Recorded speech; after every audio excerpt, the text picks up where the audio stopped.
Africa's poverty is a complex issue with multiple contributing factors.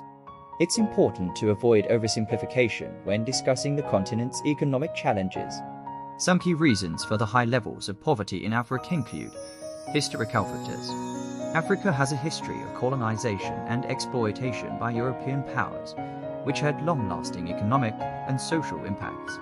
The legacy of colonialism included the extraction of resources and the imposition of artificial borders that often ignored the cultural and ethnic divisions within the continent. Political instability.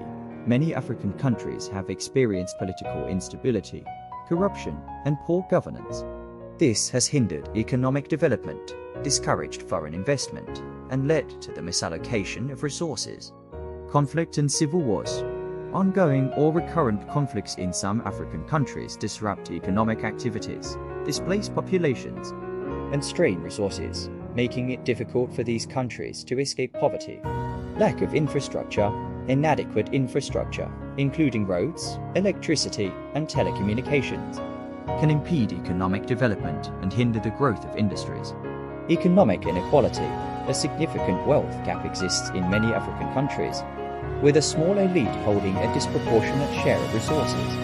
This inequality can hinder social and economic development. Climate change.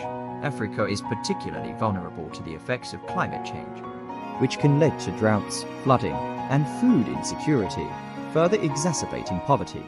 Debt burden. Some African countries carry a heavy burden of external debt, which can limit their ability to invest in development projects.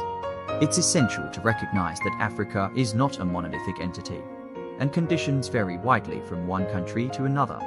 Some African countries have made significant progress in reducing poverty and achieving economic growth, while others continue to face severe challenges. Addressing poverty in Africa requires a multifaceted approach, including good governance, investment in infrastructure, education, healthcare, and efforts to promote economic diversification and sustainable development.